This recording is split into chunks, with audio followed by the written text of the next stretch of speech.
Good morning. Good morning and welcome to your 5 a.m. Cash Flow Mastery. मैं ना आपकी commitment को acknowledge करता हूं और सैल्यूट करता हूं। 26 दिसंबर सर्दियों का महीना and you are here on time, absolutely on time for this amazing, valuable, life transforming 5 a.m. Cash flow mastery session. क्या बात है, आज तो ना मतलब स्पेशल दिन इसलिए है क्योंकि हम एक स्पेशल टॉपिक को कवर करने वाले हैं। तो मैं बताता हूं कि वो हम क्या कवर करने वाले हैं आज। Yes, okay, so here we go. जो ओवरऑल कॉन्टेक्स्ट है हमारा वो है how to flood your business and life with consistent cash flow and you get a millionaire and billionaires design to achieve complete financial freedom without wasting time in trial and any technical dependency. क्या हुआ, over a period of time किसी trial के अंदर अपनी life को invest कर देना और बाद में रिजल्ट निकले कि वो फेलियर है एंड देन अगेन स्टार्ट करना। अब आपको वो सब कुछ नहीं करना पड़ेगा फाइनेंस के एरिया के अंदर। जो मैं टॉपिक्स आपके साथ वन बाय वन डिस्कस करता चला जा रहा हूं उसको ना पार्ट बना लो अपनी लाइफ का। Okay, right. So the topic for today is accounts payable system. Topic for today is account payable system. Now account payable system क्या होता है? We are doing a business. जब हम बिजनेस कर रहे हैं तो हमें क्या होगा, जो कंपनी है ना, the money owed by a company to its creditors is the account payable.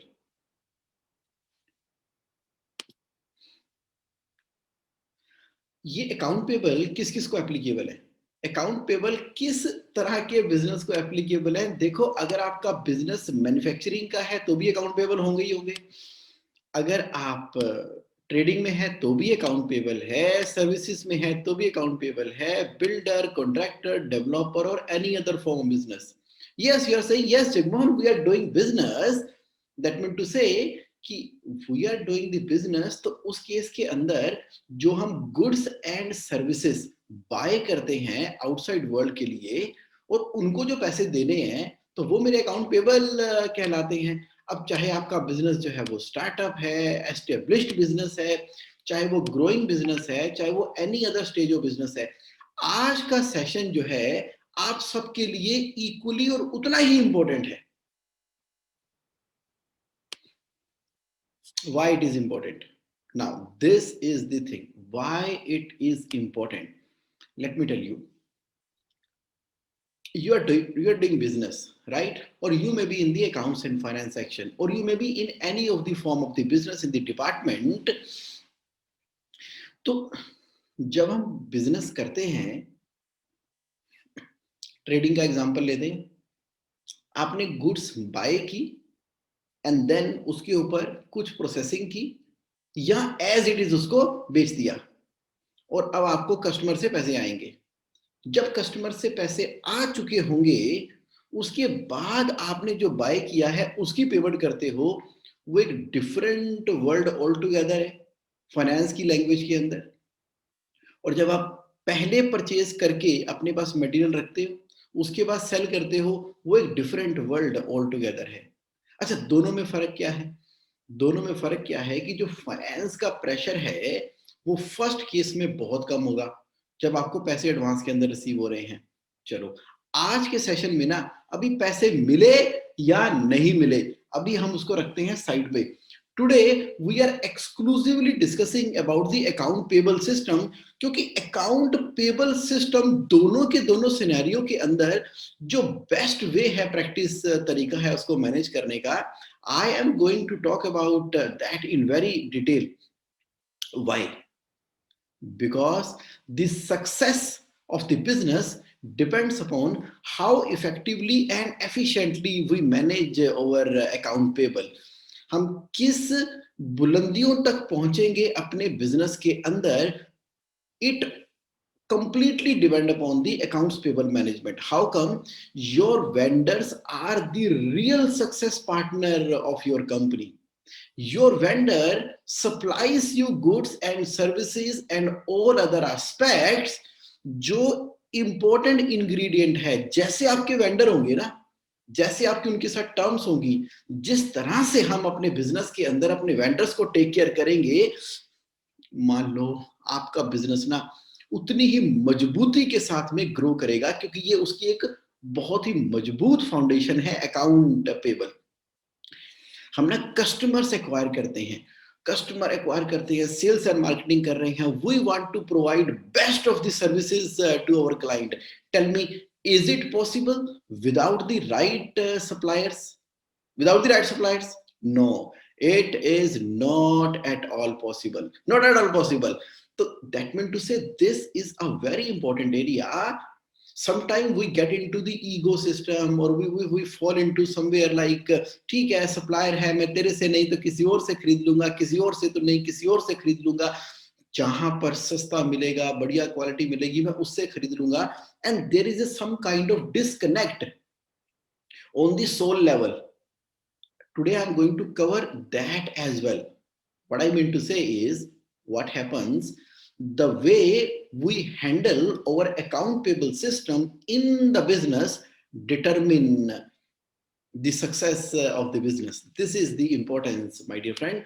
Let me discuss in detail with you, like how come this aspect, how come this aspect.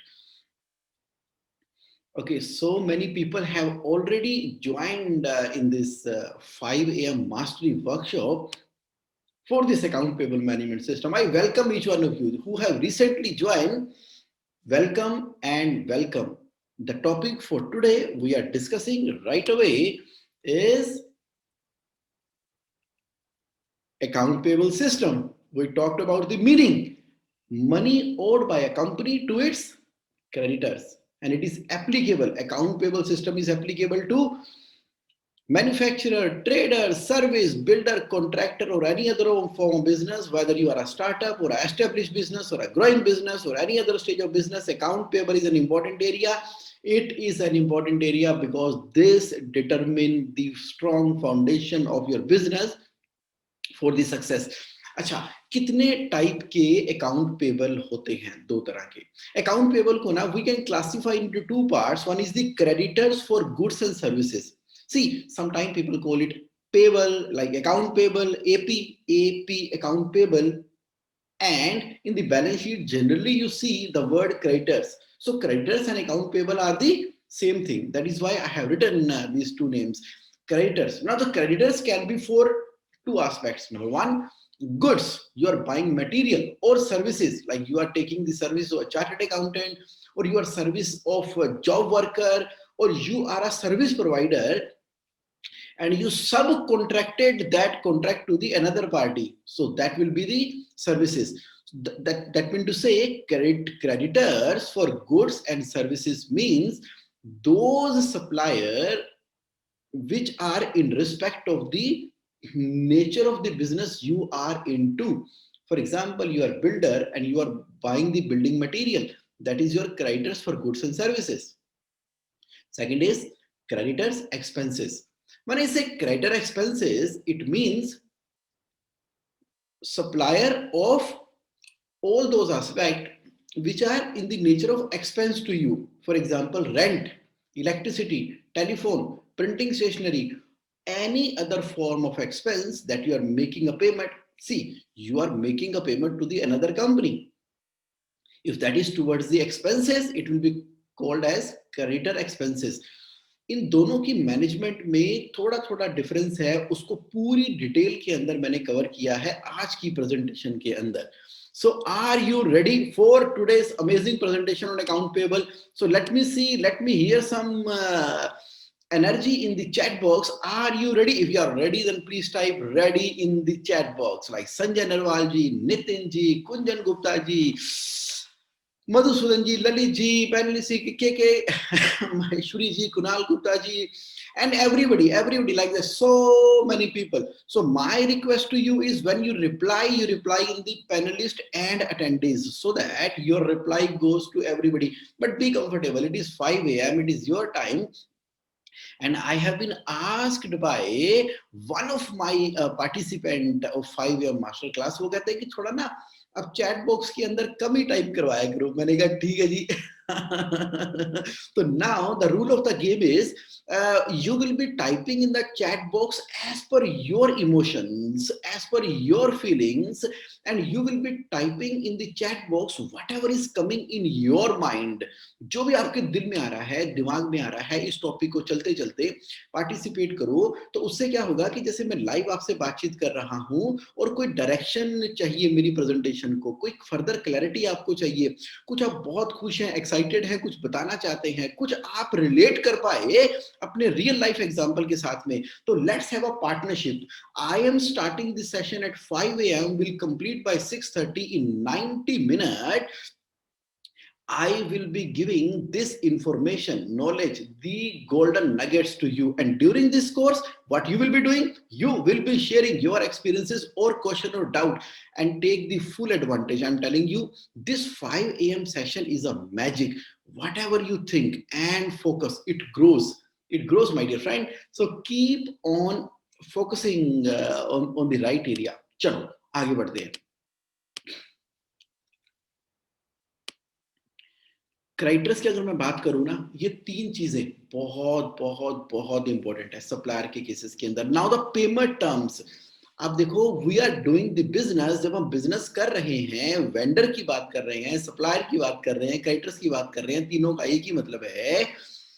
तो आपकी पेमेंट टर्म 30 to 90 डेज लेकर चलो, minimum 30 to 90 days लेकर चलो। देखो, जब हम किसी को एडवांस पेमेंट कर रहे हैं, तो उस केस के अंदर हमें कैश डिस्काउंट की स्ट्रेटेजी को यूज करना है, और उस स्ट्रेटेजी को भी स्ट्रेटेजिकली यूज करना है, रादर देन कि रेगुलर बिजनेस हो जाए। मैंने बहुत सारे बिजनेसेस को देखा है, उन्होंने क्या किया, अपनी पेमेंट टर्म सेट कर ली, उन्होंने कहा चलो ठीक है, मैं कैश डिस्काउंट पे आपसे परचेज करूंगा। सारी जिंदगी बिजनेस करते रहे सिमिलर वेंडर के साथ में, और वो रेट वहीं पर ही उनका सेट हो गया। अब हो क्या रहा है, they are buying by making a payment in advance, thinking that this rate is the best, but my dear friend, that rate was not the best. The world is rotating, changing, revolving every day, every moment। Business के जो रूप है, रंग है, वो time to time बदलते चले जा रहे हैं, नए नए बिजनेस मॉडल्स आते चले जा रहे हैं। तो यहाँ पर हमें देखना है कि जब हम कोई गुड्स एंड सर्विसेज को बाय कर रहे हैं, वो क्रेडिट पे कर रहे हैं, और the cash discount is always used strategically. For example, you have developed a vendor, and after all negotiation, getting the best quality, and you get a rate of rupees 100. And now, if you want to make a cash discount, that cash discount is applicable on this 100 rupees. If you are getting 2% discount, then 98 you will be making the payment. So that you should have the real and the actual benefit, actual advantage. Most of you are able to relate with me. Yes, absolutely. So cash discount need to be used as a basis of strategy. But in case you are making the import of the material from outside India, think of a situation when you are importing, you always need to pay in advance, and sometimes you need to pay 30 or 45 days in advance. Think again, what is the percentage of component of your material that you're importing? Or if you are exclusively dependent upon the imported material, then over a period of time, build up such a system that you are able to buy material based upon some letter of credit. The moment the material will reaches you, and after 30 days from reaching the material to your warehouse, you are making the payment. Make an effort, make the alternative arrangement. The world is so dynamic, you will be able to get these kind of deal very shortly. So that is important for the effective cash flow availability in your business. So golden rule number 1 is that when you are setting up the payment term, I have seen many businesses who are just buying and making the payment as per their convenience. Specifically, those businesses which are just the startup, or they have established in 4-5 years.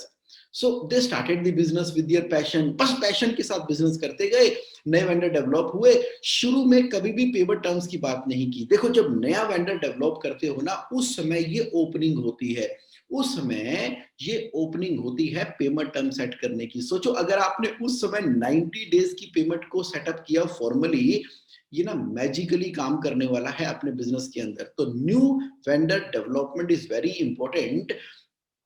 और जो existing vendor भी है ना, my point number 2 is जो आपके existing vendor भी हैं, उनके साथ में आप, सेकंड पॉइंट है पीरियोडिक लेवल के ऊपर, are you increasing the credit limit from time to time? Maybe the period is going 30 days or 15 days for such a long time. Make a conscious effort, make a conscious effort that after an interval of maybe 6 months or maybe 1 year, try to increase the credit limit from the existing vendor. You will say, no, it is not possible, Jigmohan, yaar, in my line of business. Make an effort. Make an effort. Look an alternative. See, 15 days to 90 days or 0 days to 90 days is a very common payment terms in India. You talk about the any industry. So thereby, look at from 0 to 90 scale, where are you standing? Why it is important? See, it is important in a very simple form. You have money, you will give that money to your supplier and get the material. Now you have no money. Now you need to buy more material. You take a ODCC or term loan from the bank and then make a money to the vendor. Goods are not yet sold. Now what will happen? अब हो गया ना, interest cost पढ़नी शुरू हो गई, ओडीसीसी बढ़ गई, इंटरेस्ट कॉस्ट बढ़ गई, और उसके अंदर अब फाइनेंस का प्रेशर क्रिएट होना शुरू हो गया। आपने मटेरियल भी सप्लाई कर दिया, आपको जिस वेंडर, जिस कस्टमर से पैसे आने हैं उसने थोड़ा डिले कर दिया, तो सारा का सारा बिजनेस जो है वो फाइनेंस प्रेशर के अंदर आ गया। तो सबसे बड़ा जो कुशन है बिजनेस के अंदर, वो है proper account payable management. That is why I say, first of all define payment term. कहां डिफाइन करें? डिफाइन करना है अपने अकाउंटिंग सॉफ्टवेयर के अंदर। Now where is that? Your accounting software has the master. उस मास्टर के अंदर वेंडर का नाम लिखा और उसका डिफॉल्ट पेमेंट टर्म क्या है। अच्छा, इंडिविजुअल जब उससे बाय करते हो ना, तो उस इनवॉइस के अंदर भी पेमेंट टर्म ज्यादा कम हो सकती है, ज्यादा भी हो सकती है, उसको भी मेंशन करोगे। तो जब अकाउंटिंग सॉफ्टवेयर से when you take out the aging report, so what is the formula in the accounting software? It says default period or the transaction period, whichever is later. If the transaction period payment term has been defined, then aging report will come from the transaction credit period that you have defined. So that credit period need to be defined in the master itself. तो आपके पास एक amazing vendor database होना चाहिए जिसके अंदर payment term बहुत clearly define की गई है। Yes yes, if anything is coming in your mind, you can always type in the chat box. दूसरा ये है क्रेडिट लिमिट। आप चेक करो कि आपने क्रेडिट लिमिट उसके साथ में सेट कर ली है, मैक्सिमम होनी चाहिए। When I say credit limit, I mean to say कि जब वो आपको मटेरियल सप्लाई करेगा, तो डिपेंडिंग अपॉन आवर क्रेडिबिलिटी, तो वो हमें उस अमाउंट तक का मटेरियल सप्लाई करता है। जैसे मैंने उनको बोला कि I am into the business of से कारपेट, तो आई सेड कि send me the carpet of ₹1 lakh, he will send. I said send me the carpet worth ₹1 crore, he will not send, he will say 1 crore का माल आपके पास भेज दिया। तो ये इतनी मतलब नहीं है मेरा सिस्टम आपको दे, क्योंकि हमारी क्रेडिबिलिटी उतनी एस्टेब्लिश नहीं हुई। तो क्या होगा, over a period of time we need to have that credibility that depending upon the order which is there, depending upon the inventory management system, we are able to buy the material on credit to the limit, to the extent maximum possible, depending upon your कितना माल आपने बेचना है और कितना stock आपके पास है। If you are a service provider, then you should have the limit in a way. So जिस जॉब वर्कर से आप काम करवाते हो, तो करवाओ ना काम, तो करवाओ with in the credit limit of 90 days और 60 days और 30 days। maximum amount of job work you are able to do with that person, so that increase the cushion of the working capital. तो पैसा आ गया ना भाई, आपने उससे goods ले ली, सर्विसेज ले ली, तो इसका मतलब है गुड्स एंड सर्विसेज का कुशन आपके पास क्रिएट हो गया। अब यही चीज तो आपने मार्केट में सप्लाई करनी है कस्टमर को। So that way credit limit के बारे में लोग ध्यान नहीं देते। Define that credit limit and increase to the maximum level. Yes my dear friend. Okay, now what's next? The next is item wise vendor master. Item wise vendor master. When I say item wise vendor master, I mean to say, देखो हर एक item में ना कम से कम 3 vendor होने चाहिए, कम से कम 3। बहुत important है। देखो, you are into a growing business, you are already established business, or you are into the expansion mode, whatever the state of business you are, for every item of goods or services कम से कम ना 3 लोग होने चाहिए इस दुनिया में उस चीज को सप्लाई करने वाले। अगर आप कुछ भी खरीदते हैं, अब 3 क्यों होने चाहिए? 3 इसलिए होने चाहिए, नंबर 1, एक तो आपको ना कंपिटिटिव रेट पता लग सके, मार्केट में क्या चल रहे हैं उस आइटम के। दूसरा, ये एक हेल्दी कंपटीशन को भी बढ़ावा देता है। तीसरा, सबसे इंपॉर्टेंट, न्यू डेवलपमेंट। देखो, market is such a creative और इनोवेटिव प्लेस जहां ना इनोवेशन होती रहती है। उस आइटम के जब आपके पास 3 तरह के सप्लायर हैं, सभी से माल ले रहे हो वो जरूरी नहीं है, मैं मास्टर की बात कर रहा हूं। तो उस आइटम के लिए 3 वेंडर आपने अगर खड़े किए, तो किसी वेंडर ने कोई नई इनोवेशन की तो आपको फ्रेश प्रपोजल कोटेशन भेजने वाला है। कि जैसे बाइसिकल मैन्युफैक्चरर है, उसके अंदर पहले ट्यूब वाला टायर आता था, अब वो ट्यूबलेस टायर आता है। तो किसी ने कुछ एक्सपेरिमेंट की और ऐसा ट्यूबलेस टायर बनाया कि वो बहुत सस्ता भी था और बहुत अमेजिंग क्वालिटी का भी था। एक वेंडर था, उसने ट्यूबलेस टायर जो है डायरेक्टली कहीं से इंपोर्ट करने शुरू कर दिए। एक पर्सन था, वो ट्यूबलेस टायर के अंदर उसकी किसी किसी किसी पैरामीटर के बेसिस के ऊपर कि उसकी रिपेयर मेंटेनेंस बहुत ज्यादा थी, ढंग से लगते नहीं है, उसको लगाने की डेवलपमेंट की उसने, तो वो वाला एस्पेक्ट आ गया। तो for every item of the goods और services like the job worker और the contractor to whom you are making the payment, तो उस आइटम के जब 3 जॉब वर्कर, 3 वेंडर हैं, तो you will always be in the informed position, in the informed position, and whenever you want to ask for any quotation, you will get that. And whenever there is an emergency, you can get the material, and whenever there is a shortage of working capital or limit exhausting, you have 3 vendor, you can always depend upon the 3 vendor for every item you need to have. Otherwise, मैंने देखा है कई business के अंदर उन्होंने एक vendor develop किया और वही वेंडर 5 तरह की आइटम उनको प्रोवाइड कर रहा है। कर लो बात, डाटाबेस तो मेंटेन करो, डाटाबेस तो मेंटेन करो, और उस आइटम के लिए 3 वेंडर करो। व्हाई? बिकॉज जब आप स्केलेबल मॉडल के ऊपर जाओगे ना, स्केलेबल मॉडल के ऊपर जब पूरे के पूरे सिस्टम को ऑटोमेट कर चुके हो, बिजनेस ओनर ना बहुत ज्यादा बिजी है, खुद ही बाइंग कर रहा है। जरूरी भी है कई जगह पर, कई जगह पर जरूरी नहीं भी है। हर तरह के लिए सेल्फ बाइंग कर रहा है, वो मशीन बनकर रह गया है। और जब तक वो बाइंग नहीं करेगा, परचेजिंग नहीं करेगा बिजनेस ओनर, उसको लगता है कि माल खरीद के मैं लेकर आऊंगा तो ही मेरी फैक्ट्री चलेगी, तो मैं अपने हिसाब से माल ले आता हूँ, सस्ता ले आता हूँ, मेरे से सस्ता कोई ला नहीं सकता।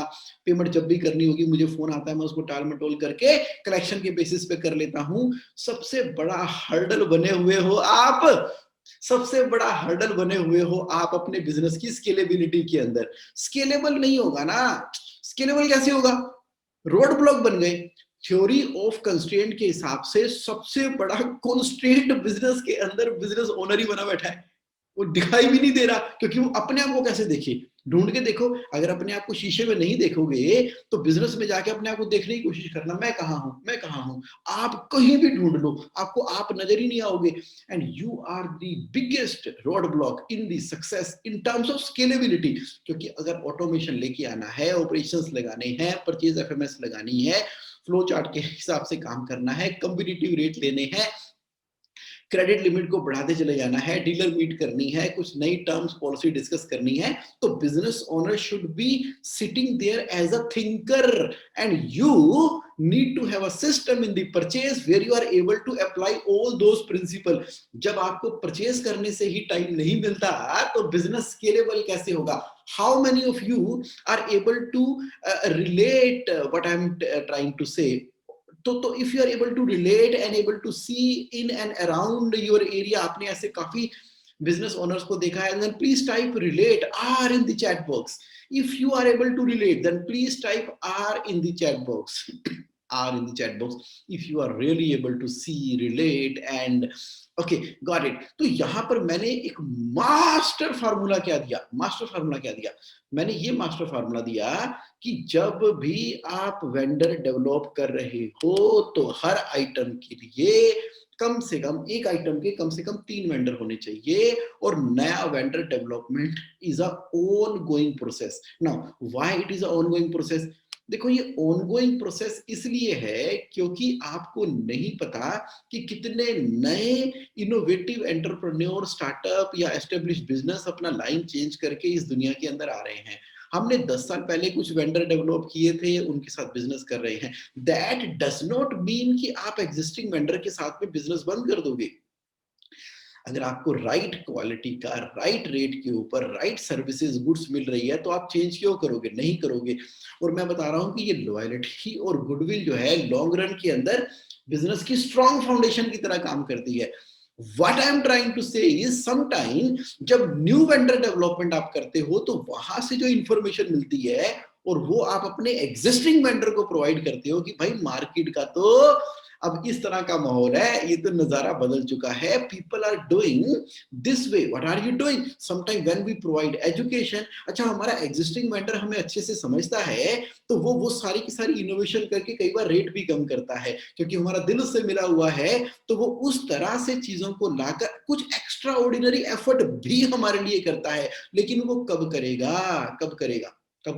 वो तब करेगा ना जब हमारे पास ऐसा नॉलेज इंफॉर्मेशन का एक मैकेनिज्म है न्यू वेंडर डेवलपमेंट के द्वारा जिससे कि हम ये करवाते हैं. तो that is why new vendor development does not always mean कि इसको छोड़ो उसको लो, इसको छोड़ो उसको लो, उसको छोड़ के किसको लो. ऐसा नहीं है इसका मतलब. इसका मतलब है कि हमारा जो intelligence information level in the business है वो इतना स्ट्रांग है कि हम इंफॉर्मेशन प्रोवाइडर हैं और हम best use of the information करते हैं. ये मैं कौन से वाले बिजनेस ओनर से बात कर रहा हूं?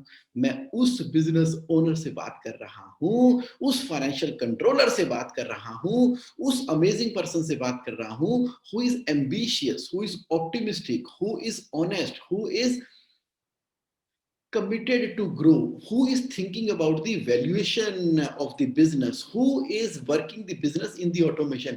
आपको क्या लगता है ये जो ऑल ओवर इंडिया से सुबह 5 बजे इस भयंकर सर्दी के अंदर लोग आए हुए हैं जो out of the box thinking कर सकते हैं, ये बातें ना सिर्फ उन्हीं को समझ आ सकती है, उन्हीं के लिए इंपॉर्टेंट है, उनको तो एक इशारा चाहिए था. And you are that lucky person, you are that amazing person, you are that committed person. तो अब जो कह रहा हूं ना, अब ये जो दिमाग के अंदर आपके आइडियाज आने शुरू हो गए हैं, that is the reason I have invited you to your 5 AM master class session. सोचो, लिखो और अपने पूरे के पूरे अकाउंट पेबल वाले एस्पेक्ट के अंदर एक एक गोल्डन नगेट जो मैं आज की सेशन के अंदर दे रहा हूं, क्योंकि 20 साल से ज्यादा की एक्सपीरियंस से आया है, hundreds of successful business owner की लर्निंग से निकल कर आया है, कैश फ्लो मास्टरी के प्रिंसिपल का टेस्ट पास करने के बाद निकल कर आया है. एस्टेब्लिश प्रैक्टिसेस हैं. ये एस्टेब्लिश प्रैक्टिसेस अभी तक ना सिर्फ और सिर्फ कॉर्पोरेट्स के अंदर ही चल रही थी. कौन से कॉर्पोरेट? बहुत बिग कॉर्पोरेट्स जिसको हमें लगता है कि वो मनी पावर के द्वारा मार्केट को इन्फ्लुएंस कर सकते हैं. लेकिन नो, ये जो कॉर्पोरेट मनी पावर हमेशा नहीं चलती. उसके अंदर ये जो स्ट्रेटजीज है ना जो मैं आपसे शेयर कर रहा हूं, यहाँ पे दिमाग चलता है. तो that is how things are going on. Okay, how to create business based upon FIFO basis on 90 days in Tally. के Maheshwari ji, in Tally accounting software, when you create vendor master, then there is a option bill by bill. You need to select the option yes, तो bill by bill हो जाएगा वो. तो जैसे bill by bill हो जाएगा तो ये काम हो जाएगा. अब JSA ऑनलाइन जो सॉफ्टवेयर है उसके अंदर एक टैब है टैली. उस टैली उस टैली पे क्लिक करेंगे, वहां पर एजिंग रिपोर्ट की एक वीडियो आ रही है. Your accountant is mister Agile, just tell him to ask your question on JSA online. My technical team will set up this aging system in your computer. It is a 5-minute job to understand, but to do it, obviously it will take time because you need to fill up the all that information. So it can be done this way. So keep asking whatever is coming in your mind so that you are able to take the full value of today's session. Vendor rating system. Now what I mean to say, vendor rating system. देखो account payable तो हमने लगा लिया, लेकिन क्या हमने vendor rating system लगाया है? क्या होता है vendor rating system? Vendor rating system का मतलब है कि जितने भी सप्लायर आपको मटेरियल सप्लाई कर रहे हैं उनको किसी पैमाने पे तोलो. क्या पैमाना हो सकता है कि जो मटेरियल वो सप्लाई करते हैं क्या वो टाइम पर सप्लाई कर रहे हैं? कौन सा वाला वेंडर जो है टाइम पर सप्लाई कर रहा है वो बेस्ट है. दूसरा हो सकता है क्वालिटी, कहीं उसके क्वालिटी रिजेक्शंस तो नहीं आते बार बार, क्वालिटी वाला एस्पेक्ट हो सकता है. तीसरा एस्पेक्ट हो सकता है आपने उससे जब मटेरियल मांगा था तो उसका रिस्पॉन्स टाइम क्या था. चौथा क्राइटेरिया हो सकता है कि पेमेंट टर्म, किस पेमेंट टर्म के ऊपर वो. पांचवा हो सकता है क्रेडिट लिमिट. तो इसकी एक वेटेड एवरेज निकल कर आती है जिससे आप उस वेंडर को रेट करते हैं. तो आपको हाईएस्ट वेंडर रेटिंग वाले कस्टमर से डील करना है. और जब वेंडर्स को भी ये पता लगता है ना, सप्लायर को भी ये पता लगता है कि जिस कंपनी में हम सप्लाई कर रहे हैं वो बड़ी ऑर्गेनाइज है, वहां पर इन बातों का ध्यान रखा जाता है, तो वो भी ना हमें स्पेशल ट्रीट करते हैं. वो भी हमें स्पेशल ट्रीट करते हैं और पूरा ध्यान देते हैं. अब देखो ना, जो OEM के जो सप्लायर होते हैं उनको पता है कि अगर कुछ भी डिले हुआ, कुछ भी एस्पेक्ट हुआ, वो कहते हैं बाकी मटेरियल तो हम सप्लाई कर लेंगे जब करना है, लेकिन सबसे पहले किसको सप्लाई करना है? आपको सप्लाई करना है. तो देखो, अब मार्केट से अच्छी सर्विस लेना भी हमारे ही हाथ में है. उसके लिए कुछ इंग्रेडिएंट लगाने पड़ेंगे. अब आप जरा सोचो, क्या आपकी कंपनी में वेंडर रेटिंग सिस्टम चल रहा है? ऑथेंटिकली बताओ, ऑथेंटिकली जितने भी वेंडर से आप मटेरियल लेते हो, क्या आपने कोई फॉर्मल वेंडर रेटिंग सिस्टम लगाया है? लगाया है तो यस टाइप करो, नहीं लगाया तो नो टाइप करो. Be authentic and share. अगर आपने लगाया लेकिन चल नहीं रहा तो भी नो लिखो. अगर लगाया है तो यस लिखो. लिखो. Please do that. Why? Because why देखो, अकाउंट पेबल को मैनेज करना है. अकाउंट पेबल क्या होता है आपके ना, ये साइंस है. देखो कितने सारे नो आए हैं. साइंस समझ लो. साइंस क्या है? देखो क्या है, आपने मटेरियल परचेज कर लिया. मटेरियल परचेज करते समय ही हम आ जाते हैं गिल्ट मोड के अंदर. ठीक, अब पेमेंट करनी है. कस्टमर के पीछे लग जाते हैं, पैसे दे. पैसे आते बाद में हैं, जाने पहले से तैयार हैं. तो इसी साइकिल के अंदर ना हम बिजी हैं. पैसे ले लो, पैसे दे दो. इसी काम में लगे हुए हैं. अच्छा, एक्यूरेट प्रॉफिट नहीं पता हमें बिजनेस में चल क्या रहा है. इतना पता है देने किसको है. क्यों पता है? क्योंकि जिसको देने उसने जानकार रखी है. पैसे दे दो. द पॉइंट हियर इज, जब आप वेंडर से रेटिंग सिस्टम लगाते हो ना, नंबर 1, एक तो डिसिप्लिन आ गया. दूसरा ये है कि जो वेंडर आपसे पैसे लेने के लिए जान खा जाता है ना, जब वो अपनी वेंडर रेटिंग भी देखेगा ना, वेंडर रेटिंग, तो कहीं ना ये साइकोलॉजिकली चीज मैटर करती है. भाई जब उसने मटेरियल सप्लाई किया था गलत टाइम पर, इतना लेट मटेरियल सप्लाई किया, पहली बात तो. दूसरी बात तो क्वालिटी में 50 तरह की कंप्लेंट आई. और तीसरा, उसका रिस्पॉन्स टाइम भी बहुत कम था. वो छोटी सी क्रेडिट लिमिट देके रखी हुई है उसने, 15 दिनों में पैसे, मतलब लिमिट भी अमाउंट भी. तो उसका ना साइकोलॉजिकल इंपैक्ट पड़ता है. साइकोलॉजिकल इम्पैक्ट पड़ता है। अब वो क्या करेगा, राइट टाइम के ऊपर राइट क्वालिटी मटेरियल आपको सप्लाई कर रहा होगा और फिर राइटफुली आपसे वो पैसे मांगेगा। अब अगर उसने सारी चीजें बढ़िया क्वालिटी की सही तरीके से दी हुई है तो वही चीज जब आगे आगे कस्टमर के पास जा रही है तो वो आपकी क्वालिटी भी सही होगी कि नहीं होगी? आपकी क्वालिटी भी सही होगी। और वहां से क्योंकि आप अच्छे उनके वेंडर हो, अच्छे वेंडर से डील करते हुए अच्छी चीज सप्लाई कर रहे हो, तो ये एक साइकिल बन जाएगा और आपको टाइमली फ्लो रहेगा कैश का।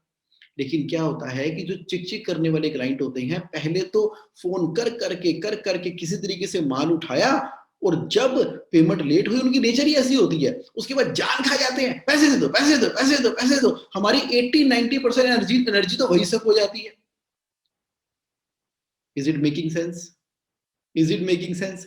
वेंडर रेटिंग से हमने चिक चिक वेंडर से नहीं, राइट वेंडर से कनेक्ट करना शुरू किया। जब राइट वेंडर होगा, राइट एनर्जी आएगी, तो राइट कस्टमर के पास राइट तरीके से सर्विस जाएगी, चाहे आप सर्विस प्रोवाइडर हो। How many of you can relate with me what I'm talking about? If you're able to relate what I'm talking about, please type R in the chat box. Please type R in the chat box if you are really able to relate and getting the science of vendor rating system. तो जिन लोगों ने vendor rating system नहीं लगाया हुआ है अपनी company के अंदर, लगा लो लगा लो लगा लो। करना क्या है वेंडर रेटिंग सिस्टम में? सिंपल सी एक्सेल की फाइल बननी है, जब जब सप्लाई हो रही है उसके क्राइटेरिया पैरामीटर आपने करने हैं। करो, शुरू तो करो वेंडर रेटिंग सिस्टम। आप कह रहे जगमोहन, मैं तो ये सोचकर आया था कि जो अकाउंट पेबल का सिस्टम आप आज बताने वाले हो 5am के अंदर, उसके अंदर आप तो वही बताओगे जो मुझे पता है, लेकिन ये तो आपने कुछ नई चीज बता दी। सर साइंस है ये, मैं कुछ किताबों की बातें नहीं बता रहा आपको, मैं आपको बता रहा हूं प्रैक्टिकल, जिससे बिजनेस स्केलेबल होता है। प्रैक्टिकल साइंस जो कि एक्सपीरियंस से ही आती है। तभी तो मैंने अब ये जब गैप को आइडेंटिफाई किया, तो आपसे सुबह सुबह 5 बजे मैं डिस्कस कर रहा हूं आपके साथ में। तो यहाँ ना किसी भी चीज को हल्के में मत लो। बिजनेस का एक बहुत बड़ा पहिया है अकाउंट पेबल सिस्टम। अच्छा, मैं अकाउंट रिसीवेबल भी कवर करूंगा, आज नहीं, रिसीवेबल भी कवर करूंगा नेक्स्ट सेशन के अंदर, क्योंकि अकाउंट पेबल ही इतना बड़ा था, इतनी बड़ी साइंस थी उसके अंदर। तो उसको जब आपने अच्छे से समझ लिया, इंप्लीमेंट कर लिया, अपने नोट्स आप बना ही रहे हो, तो ये बिजनेस को ट्रांसफॉर्म करने वाला है।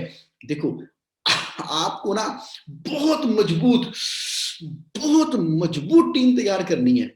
आपके एम्प्लॉय ना एक लेवल तक बहुत मजबूती के साथ में आपके साथ खड़े हैं, लेकिन कितने बना लोगे एम्प्लॉय? कितने बना लोगे? कितने रख लोगे एम्प्लॉय? कितने रख लोगे? बहुत कम रख पाओगे। रख लो बहुत ज्यादा, रख लो बहुत ज्यादा। अगर इतने सारे एम्प्लॉय आप रख लोगे, सैलरी नहीं देनी, फिक्स्ड कॉस्ट है। The fixed cost need to be paid to the employ. Employees are very important for doing the internal work. Employees का ना एक्सटेंडेड फॉर्म्स होते हैं सप्लायर। आहा, ओहो, आहा मोमेंट। एम्प्लॉय का एक्सटेंडेड फॉर्म होते हैं सप्लायर। जो लोग आपके लिए काम करके दे रहे हैं, दिन रात लगे रहते हैं, खासकर सर्विस प्रोवाइडर आप देखो, खासकर जो कॉन्ट्रैक्ट रेट के ऊपर मटेरियल बाय करते हैं, उनके बारे में देखो। खास तौर पे वो लोग देखो जो कि कमीशन या अदर सर्विसेज लेके कुछ काम कर रहे हैं आपके लिए, वो आपकी ऑर्गेनाइजेशन का ही एक्सटेंडेड पार्ट है। पूरा प्यार दो उनको, पूरी रिस्पेक्ट दो उनको, उनको टाइमली पेमेंट करने के लिए अच्छी क्वालिटी का मटेरियल लो। जो बढ़िया काम करेगा वेंडर रेटिंग के हिसाब से, उसको बिल्कुल टाइम पर बढ़िया पेमेंट जानी ही चाहिए। वो तो सभी को जानी चाहिए, बट तो जिस तरह से आप अपना माहौल क्रिएट करोगे ना, तो वैसे लोग आपको अट्रैक्ट करना शुरू कर देंगे। Yes, now you got it, now you got it, you are intelligent people and I am telling you, amazing amazing amazing. Okay, तो फिर क्या करें? Vendor registration. आहा, ये ना हम मार खा जाते हैं, मार खा जाते हैं। बहुत वीक है, बहुत वीक है, बहुत वीक है। आपने नाम सुना है वेंडर कोड? अब किसी भी बड़ी कंपनी के साथ जुड़ो तो सबसे पहले आपको दे देंगे वेंडर कोड। कैसे मिलता है वेंडर कोड? वेंडर कोड मिलता है वेंडर रजिस्ट्रेशन फॉर्म भरने के बाद। क्या होता है vendor registration form? The vendor registration form is in which आप किसी से भी डील कर रहे हो ना, उसका नाम, जीएसटी नंबर, एड्रेस, कितनी यूनिट्स हैं उसकी, 1 है कि 2 हैं, क्या उसका इंफ्रास्ट्रक्चर है, उसकी अपनी प्लांट एंड मशीनरी है, उसका अपना ऑफिस है, गोडाउन है, कितनी जगह पे वो काम करता है, क्या उसका मजबूती है उसकी, कितने बैंकों में उसके अकाउंट है, उसने बैंकों से कोई लिमिट भी ले रखी है, क्या ओडीसीसी की लिमिट ले रखी है, उसके आम तौर पे कितने तरह के वेंड सप्लाई कस्टमर हैं, कितने मजबूती के तरह के कस्टमर हैं, कितने साल का उस फील्ड के अंदर उसको एक्सपीरियंस है, क्या उसके पास कोई पेटेंट ट्रेडमार्क भी है, क्या उसको कोई अवार्ड एस्टेब्लिशमेंट मिली है, ये एड ऑन इन्फॉर्मेशन है। पेमेंट टर्म्स क्या रखनी है उसके साथ में, ये याद कराएगा आपको। क्रेडिट लिमिट क्या करनी है उसके साथ में, ये आपको याद कराएगा। पूरा बढ़िया सा फॉर्म भरा, किसी समझदार पर्सन ने उसको साइन किया, और नीड बेसिस के ऊपर आपने उसका सर्वे भी करवाया। ऑनलाइन सर्वे कर लो, आप फिजिकली सर्वे करवा लो, तो उस वेंडर जिसको अपना पार्टनर बना रहे हो, तो उसकी पूरी जानकारी करके खटक अपने डेटाबेस के अंदर अपडेट करो। तो ये है वेंडर मास्टर डेटाबेस। हम क्या कर रहे हैं, कहाँ से मिल रहा है माल, कहाँ से मिल रहा है, यहाँ से मिल रहा है, चल सप्लाई कर दे। तुम उसको भी सप्लाई करते हो, मेरे को भी कर दे, चल कर दे। और जब प्रॉब्लम आती है बिजनेस के अंदर, चिक चिक चिक चिक चिक चिक प्रॉब्लम आती रहती है। छोटी से छोटी प्रॉब्लम कहाँ पर आती है, जीएसटी नंबर की डिटेल ठीक नहीं है जी, पैन नंबर उसका पता नहीं है, फैक्ट्री कहाँ पर थी, चिट्ठी लेटर भेजना था, कोटेशन मंगवानी थी, ईमेल आईडी थी नहीं उसकी। तो 50 तरह की फोन फान करके लेते हैं। एक छोटी पतली सी डायरी आपके परचेज वाले ने या आपने या आपके रिसेप्शनिस्ट ने बना रखी होती है, गंदी सी पतली सी डायरी, उसी के अंदर ही सभी वेंडर के नाम लिखे हुए हैं, वहीं से निकाल के, डायरी गई तो वेंडर गया, या वो मैडम गई तो वेंडर गया, परचेज वाला गया तो वेंडर गया। उसके सारे के सारे नंबर आपके परचेज वाले के मोबाइल में होते हैं, बंदा गया तो सारे वेंडर भी ले गया साथ में। क्या कर रहे हो यार, क्या कर रहे हो, क्या कर रहे हो यार। स्टार्टअप हो ठीक है, थोड़ा टाइम हुआ बिजनेस करते हुए ठीक है, आपको तो बहुत टाइम हो गया, 10 साल हो गए, 20 साल हो गए, तो वेंडर रजिस्ट्रेशन सिस्टम क्यों नहीं शुरू कर रहे। अगर वेंडर रजिस्ट्रेशन सिस्टम ही नहीं है तो रेटिंग करने में दिक्कत नहीं आएगी। अगर वेंडर रजिस्ट्रेशन सिस्टम ही नहीं है तो आपको कंपैरेटिव कोट बनाने में दिक्कत नहीं आएगी। कोई नया प्रोडक्ट लॉन्च करोगे, अपने लोगों को बताने में दिक्कत नहीं आएगी। वेंडर रजिस्ट्रेशन कहाँ है, कहाँ है। अपने शेयर्स लॉन्च करना, आप अपनी कंपनी को लिस्टिंग में ले जाओ, वैल्यूएशन में ले जाओ। जानते हो सबसे पहले आपके शेयर कौन खरीदने वाला है। आमतौर पे देखा गया है कि जो कंपनी के वेंडर्स होते हैं ना, वो कंपनी के शेयर सबसे पहले खरीदते हैं। जब से कंपनी बनी है तब से लेके अभी तक के वेंडर, सबसे बिजनेस नहीं करना, सबसे बिजनेस नहीं करना, लेकिन वेंडर का डाटाबेस तो होना चाहिए। होना चाहिए नहीं होना चाहिए। Is it important? If it is important, then please type yes in the chat box. If it is not important, type not important.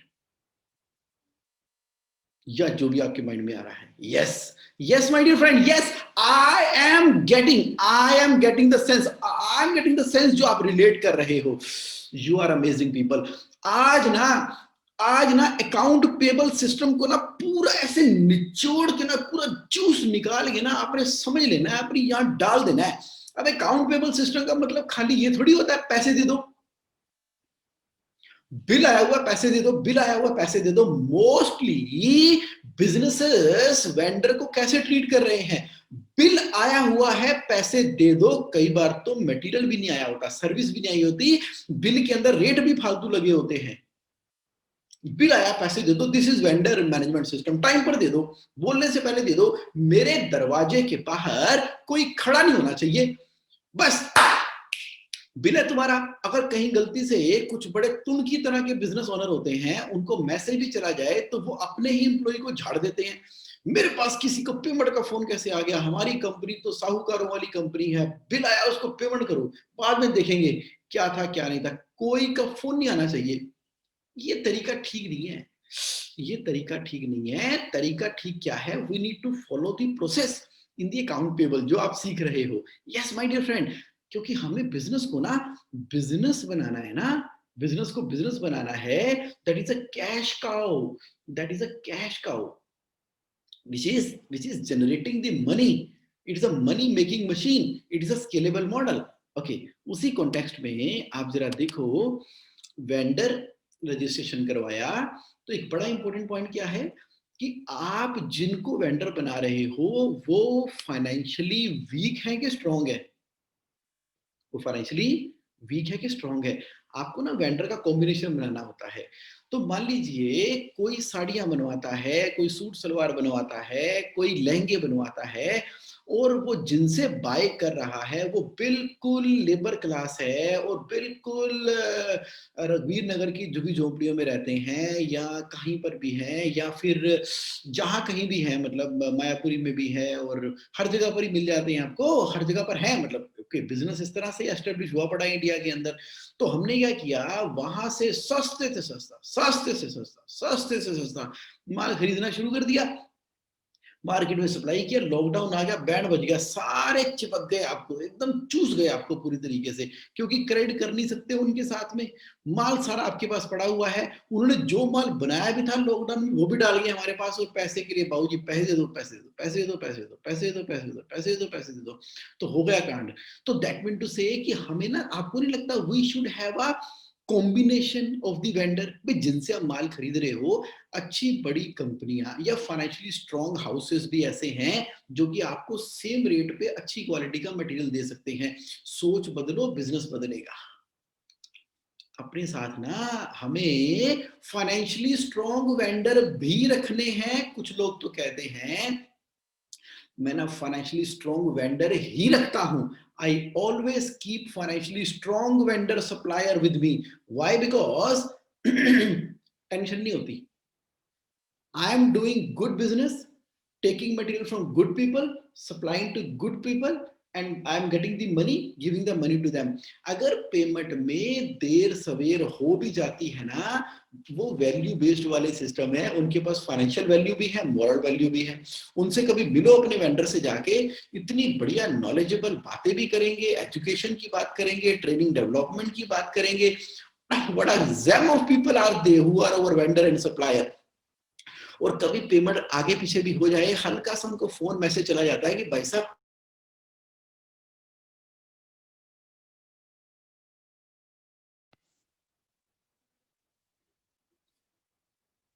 okay, so are you able to hear my voice? There was some internet issue first time happened. Okay, okay, okay, thank you. Sorry for the small interruption.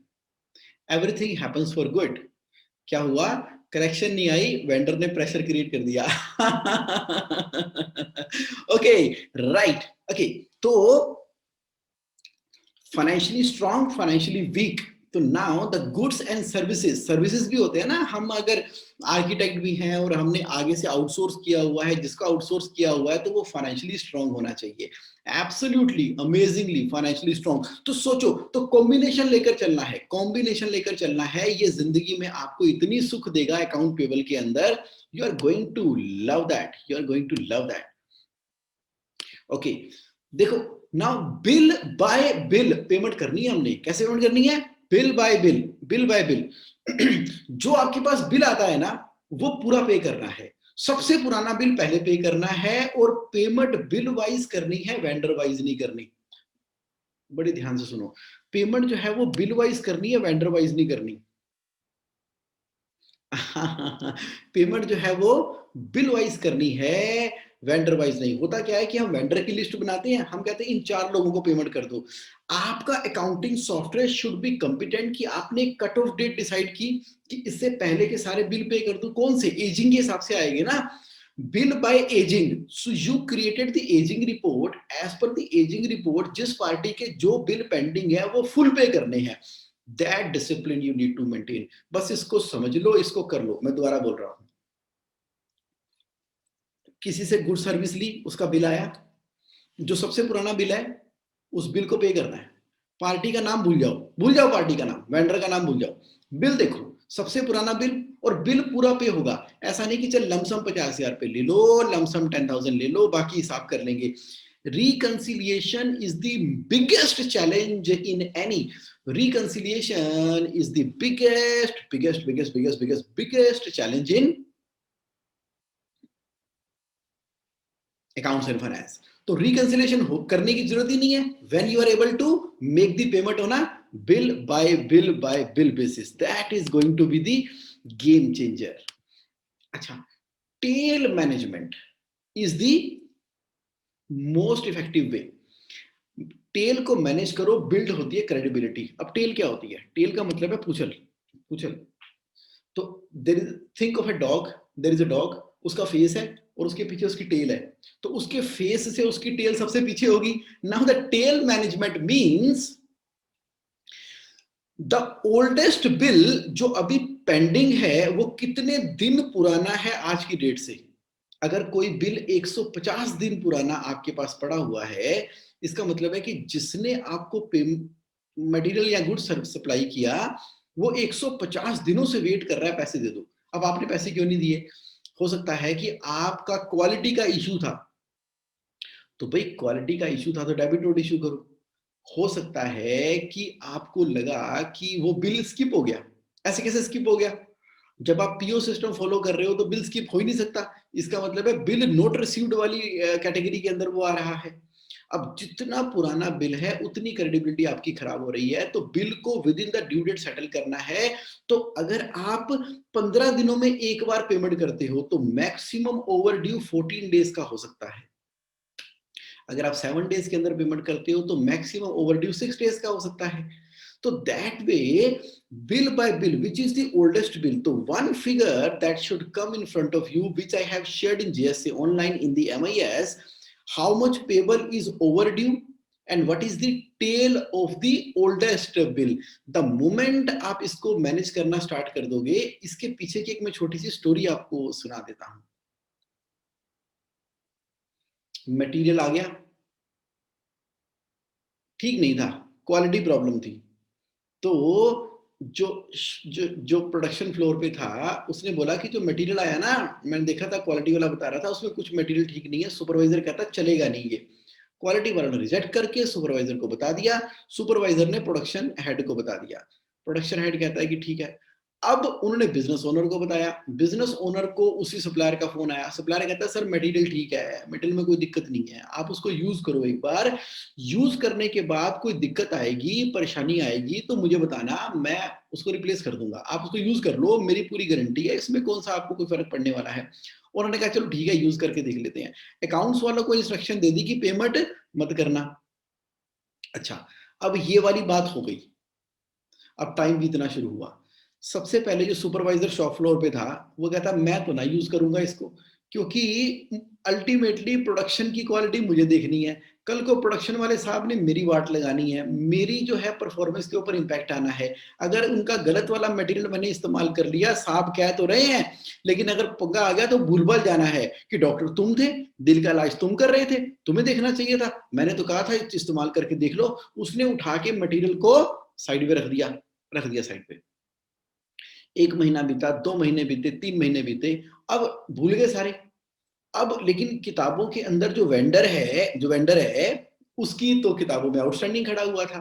अब क्या हुआ, कहीं बाहर किसी conference में मिले और कोई बिजनेस कोचिंग की कोई मीटिंग हो रही थी, तो वहां पर उस वेंडर ने हाथ उठाया, कहते ये बड़ी कंपनी ना, बड़ी बेकार कंपनी है, 8 महीने हो गए पेमेंट तो करती नहीं है, बातें करते हैं बड़े बड़े सिस्टम की। उसकी बेइज्जती होगी बिजनेस ओनर की, ऐसे कैसे? तो वो बिजनेस ओनर जो है अपनी कंपनी में आया। अच्छा, तब तक वो सुपरवाइजर जो है वो रिटायर हो चुका था, अब सिर्फ प्रोडक्शन हेड था।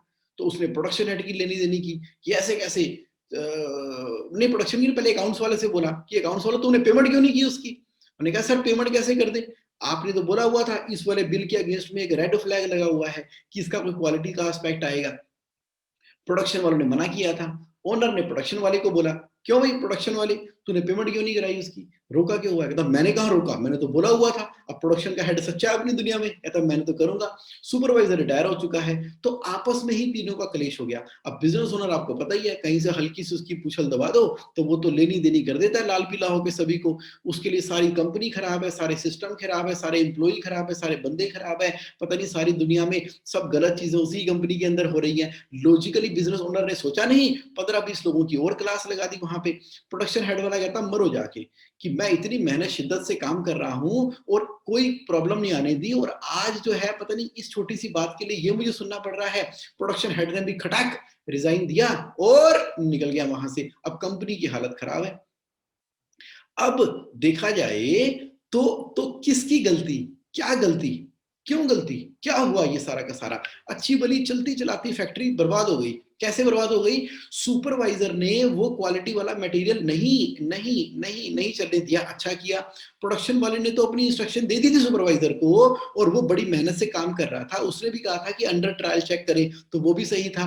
बिजनेस ओनर भी सही था कि चलो चला के देख लो। वेंडर भी सही था, वो कह रहा है कि चला के देख लो, चल गया तो ठीक है। अकाउंट वाला तो हमेशा सही होता ही है, क्यों नहीं होता? हमेशा सही होते हैं अकाउंट वाले। वो तो कह ही रहे थे जितना कहोगे उतना कर लांगे, जैसे कहोगे वैसे कर लोगे, मुझे क्या है, पास कर दो मैं पे कर दूंगा, पास नहीं करोगे तो पे नहीं करूंगा, मेरे पास तो बिल ही नहीं आया, बिल आया तो पास नहीं हुआ। अकाउंट्स वाले बड़े सिस्टमेटिक तरीके से चलते हैं। तो अगर सारे ही सही हैं तो ये कंपनी की फैक्ट्री पे ताला क्यों लग गया? ताला इसलिए लग गया क्योंकि उन्होंने टेल मैनेजमेंट नहीं की थी। कैसे नहीं की थी टेल मैनेजमेंट? जैसे ही उनका बिल आया और वो ओल्ड होता चला जा रहा था, अगर एमआईएस सिस्टम के अंदर ये बटन होता कि उसका बिल आया है, वो 7 दिन ओवरड्यू चल रहा है, वो 21 दिन ओवरड्यू चल रहा है, वो 28 दिन ओवरड्यू चल रहा है, वो करते करते 35 दिन 42 दिन ऐसे करते करते 115 दिन ओवरड्यू चल रहा है। हर हफ्ते जब सबसे पुराना बिल ओवरड्यू आता है तो बात चलती ना, अच्छा ये तो ओवरड्यू चल रहा है, ये किसका है, ये उसका है, अच्छा इसके लिए मैंने सुपरवाइजर को बोला चला के देख ले। सुपरवाइजर मना कर रहा है तो मटेरियल उठाओ तो भेजो उसको वापस, और साथ के साथ क्या इशू कर दो? Debit note. साथ के साथ क्या इशू कर दो? Debit note. Debit note issue करके मामला खत्म करो। अगर ये टेल मैनेजमेंट सिस्टम चल रहा होता, मुझे बताओ, अगर ये टेल मैनेजमेंट सिस्टम चल रहा होता तो क्या फैक्ट्री को ताला लगता? क्या ये इतनी बड़ी प्रॉब्लम होती? नहीं होती ना, नहीं होती। तो व्हाट डू यू थिंक, ये tail management system is good और bad? If you think the tail management system is good, then please type good in the chat box. If the tail management system is bad, then please type bad in the chat box. क्या चल रहा है आपके दिमाग के अंदर? Please reply in the chat box. Got it. Got it. Yes, my dear friend. Yes. Now you are absolutely able to relate with the point I am telling to you. Tail management system company की जान है। Tail management system. अगर कोई मुझे कहे कि Jagmohan account payable को मुझे अगर मैनेज करना है तो कोई एक चीज बताना, one thing, what is the one thing which I should focus upon, which will make my account payable superb? That is the tail management. Yes my dear friend, that is the tail management system. अब जो MIS का मैंने आपको format दिया है ना, GS से online पे जब आप जाओगे, वहां पर जब एमआईएस खोलोगे, उसके अंदर स्पेसिफिकली मैंने एमआईएस इसीलिए डिजाइन किया था। चलो आपको दिखाता हूं, देखो क्या किया आपने। Let me show you, let me show you. अब कुछ लोग उसको यूज कर रहे हैं, कुछ क्यों नहीं यूज कर रहे हैं मुझे नहीं पता, जो कर रहे हैं वो रिलेट करेंगे। ये देखो, ये जैसे ही आप जेएसए ऑनलाइन की वेबसाइट पे जाते हैं और रजिस्टर्ड आईडी पे क्लिक करेंगे, चलो मैं अपनी रजिस्टर्ड आईडी से लॉगिन करता हूं। तो when you log in from your registered ID, and then first page is the home page and second page is the index page. चलो मैं इंडेक्स पेज पे चलता हूं। ये मैंने इंडेक्स पे क्लिक किया। The moment I go to index, you will see on the front page itself there is a format of MIS. Point number 11, MIS. What is MIS from account and finance? Let me click on the format. The moment I click on the format, it will ask me to create a copy. So I have made a copy. It will be saved to my desktop. Here it is. Can you see? The first item of the MIS from account and finance is what? Payable. And what does it say? Payable not due. This is account payable management, na? Payable not due, payable overdue. And what is the tail? What is the tail of the oldest bill outstanding in the company? Ideally, the planned tail should not be more than 7 because we are making a weekly payment. If the tail is coming to 126, अगर 126 सारा होता तो उसी समय owner पूछता ना किसका है ये 126 दिन वाला? सर वही वाले उसी का ही है जिसने बोला था ना यूज कर लो। तो फिर यूज क्यों नहीं किया? सर सुपरवाइजर मना कर रहा है तो वापस भेजो उसको। Okay, now you got it. Have you got it? Have you got it? Tail management system. If you got it, then please type yes in the chat box, my dear friend. If you really got it, please type yes in the chat box. Account payable system को ना अपने business के अंदर तो पूरी तरह से implement करके एज ए साइंस की तरह हमें लेके आ जाना है। आज कमाल कर देना है, कमाल कर देना है। 5 AM के अंदर ना आप आए हो, एक एक सेकंड की वैल्यू लो, एक एक सेकंड की पूरा चूस लो। ये आपका 5 AM है, आपका 5 AM है, आई एम टेलिंग यू। चलो आगे बढ़ते हैं, आगे बढ़ते हैं। ओके, तो कहाँ गए? Yes, let's go there. Yes, we are there with you. Now, what's next? What's next, Mohan? Purchase FMS. Purchase FMS is the most effective account payable management tool if you don't have effective accounting software. अगर अभी आपके पास वो वाला accounting software नहीं लगा ना जिसके बारे में बताने वाला हूं, तो उससे एक पहला स्टेप है आपका FMS, परचेज की FMS। अपने पूरे के पूरे अकाउंट पेबल मैनेजमेंट को ना एक सिंगल शीट के ऊपर आप कवर कर सकते हो, जिसको हम बोलते हैं purchase flow chart monitoring sheet, flow chart monitoring sheet. Okay, उससे पहले ना एक क्वेश्चन आया है सुशांत भाटिया जी का। If we are in negative cash flow situation and due to current steel industry shortage we are not able to get credit, then how do we proceed? Sushant Bhatia ji, if you are not able to get the credit, it means to say the time has come for the innovative idea. क्या आपने joint venture के बारे में सोचा? नहीं सोचा तो सोचो। क्या आपने अदर लाइन ऑफ फाइनेंस के बारे में सोचा जहां पर मैं टर्म लोन लूंगा? यस, बिजनेस में जान है तो मैं लूंगा ना टर्म लोन। या मैं बिजनेस के अंदर जो मेरे पास एक अलग से प्रॉपर्टी पड़ी हुई थी उसको मैं यूटिलाइज करने वाला हूं इसको फंडिंग करने के लिए, उसके बाद मैं इस नेगेटिव कैश फ्लो की सिचुएशन को रिवाइव करने वाला हूं। तो एक बार पंजाबी में कहावत है कि नलके में से पानी निकालने के लिए 2 मग्गे पानी डालना पड़ता है। That is the requirement of the working capital और द सीड कैपिटल और द अमाउंट। क्योंकि हमने सफिशिएंटली कैपिटल स्ट्रक्चरिंग नहीं की हुई, क्योंकि हमने सफिशिएंटली कैपिटल स्ट्रक्चरिंग नहीं की हुई, क्योंकि हमने सफिशिएंटली अपने बिजनेस के अंदर उतने पैसे नहीं डाले हुए, जिसकी वजह से ये सैचुरेशन की सिचुएशन आती है कई बार। लेकिन हमें इसको यूज करना है। कैसे करेंगे? सुशांत जी 1 to 1 कर लो, 1 to 1 कर लो, 1 to 1 कर लो। मधुसूदन जी ने कहा कि इस शीट को टैली से लिंक कैसे करना है? बिल्कुल मत करना लिंक, बिल्कुल लिंक मत करना। ये MIS जो है ना, ये रिस्पॉन्सिबिलिटी है, ये MIS रिस्पॉन्सिबिलिटी किसकी है? ये रिस्पॉन्सिबिलिटी है फाइनेंशियल कंट्रोलर की, ओनर को दिखाना। जो फाइनेंशियल कंट्रोलर इस शीट के अंदर टैली में से देख के लिखता है ना कि सबसे ओल्ड आउटस्टैंडिंग कितना है, इसी बहाने ऑडिट हो जाता है। वरना क्या होता है, सारी चीजें ऑटोमेटिकली आ रही होती हैं। ये इंटरनल कंट्रोल है, ये इंटरनल कंट्रोल है। सारी रिपोर्टें ऑटोमेटिकली आ रही होती है, देख कोई रहा नहीं है। रिपोर्टें 1 बना लो, 2 बना लो, 5 बना लो, 10 बना लो, रिपोर्टें तो 1 करोड़ बना लो, ऑटोमेटिक बना लो, लेकिन कुछ काम नहीं करती वो रिपोर्टें जब तक कि आपका सिस्टम सेट नहीं है। तो आपका सिस्टम क्या है Madhusudan ji? Tally accounting software. तो टैली अकाउंटिंग सॉफ्टवेयर में डाटा हमेशा अपडेटेड रहना चाहिए। अब आपको हफ्ते में एक बार MIS देखनी है। जब आपने हफ्ते में MIS देखनी है तो आपको कौन दिखा रहा है? आपका फाइनेंशियल कंट्रोलर। जो फाइनेंशियल कंट्रोलर दिखा रहा है तो उसने टैली में से देखा कितना है, तो उसको उसने हाथ से लिखा 126। जब पहली बार फाइनेंशियल कंट्रोलर उसको हाथ से लिखेगा ना, उसके हाथ कांपेंगे, और ये क्या हो गया? साहब को बताऊंगा मैं MIS वाले दिन, तो वो तो मुझसे पूछेंगे क्यों भी ऐसा क्यों हो गया। बताने से पहले मैं खुद इंक्वायरी कर लूं कि डेबिट नोट डालना भूल गया क्या, क्या मैंने किताबें अपडेट नहीं की क्या मैंने रिकंसिलेशन नहीं किया क्या, पार्टी को फोन कर लूं, तो फाइनेंशियल कंट्रोलर आपके डूअर को बताएगा। This is the first level of control. इसलिए मैं कभी करने ही नहीं देता MIS वाली ये जो इंफॉर्मेशन नोट करके आपको प्रेजेंट करनी है, ऑटोमेट कर दिया ना उसको, रिपोर्टों को। अरे रिपोर्ट में बनवाता ही नहीं, रिपोर्ट नहीं बनाते हम कोई, बनाते हैं बहुत सारी बनाते हैं, मतलब इतनी ज्यादा नहीं बनाते। रिपोर्ट्स जो होनी चाहिए वो ऑटोमेटिकली सॉफ्टवेयर से निकल कर आनी चाहिए।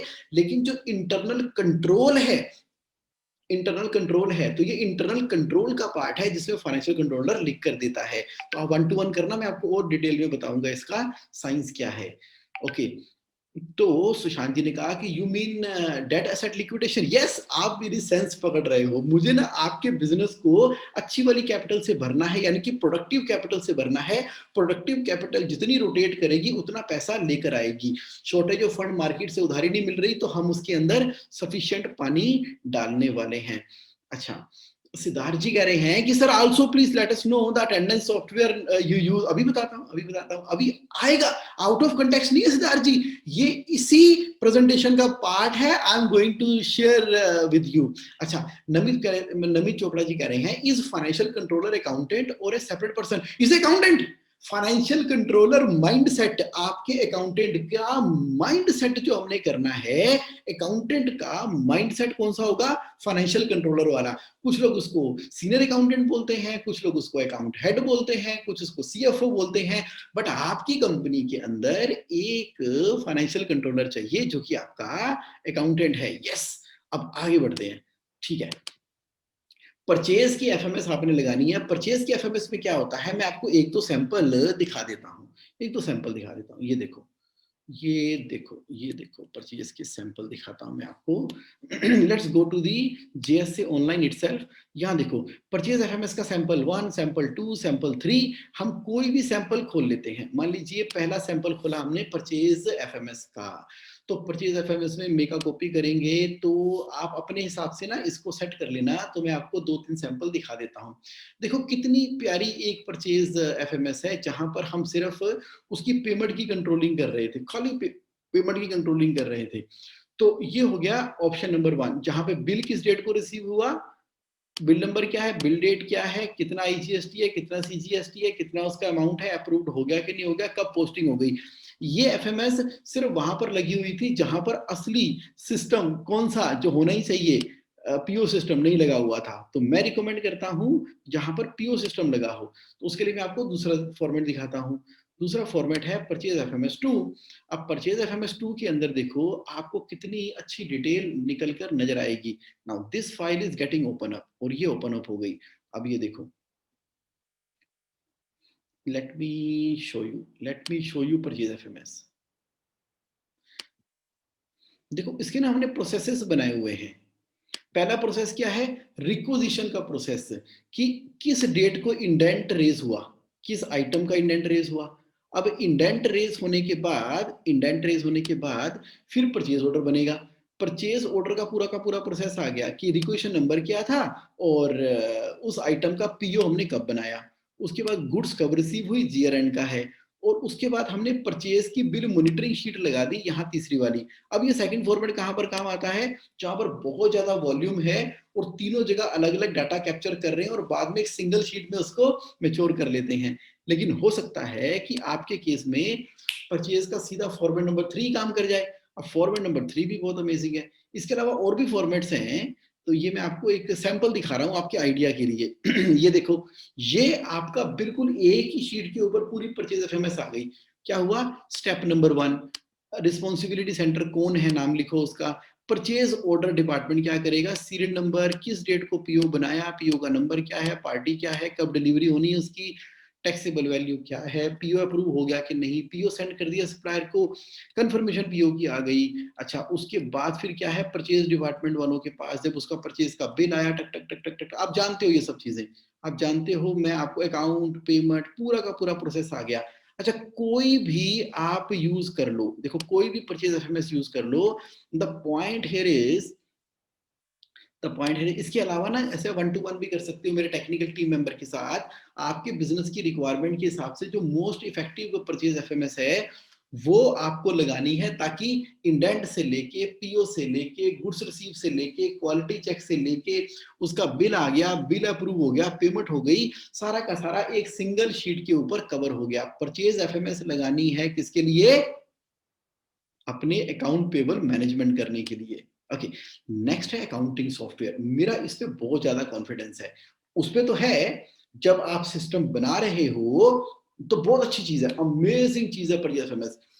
जब आप सिस्टम बना रहे हो और मैच्योर हो रहे हैं, लेकिन एक टाइम के बाद तो सिस्टम मैच्योर हो जाएंगे ना। जब सिस्टम मैच्योर हो जाएंगे तो आपको अपनी सारी की सारी प्रोसेस जो है ना गूगल ड्राइव का, क्योंकि कुछ टाइम के बाद स्लो हो जाती है गूगल ड्राइव, तो आपको पूरा का पूरा उठा के डाल देना है अपने मोस्ट इफेक्टिव अकाउंटिंग सॉफ्टवेयर के अंदर। Your key to success in cash flow management is your amazing accounting software.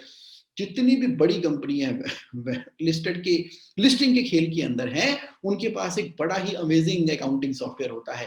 देखो सॉफ्टवेयर टैली, आजकल टैली प्राइम आ गया है, बिजी है, दोनों में सारी की सारी ये फैसिलिटी अवेलेबल है जो मैं आपको दिखा रहा हूं।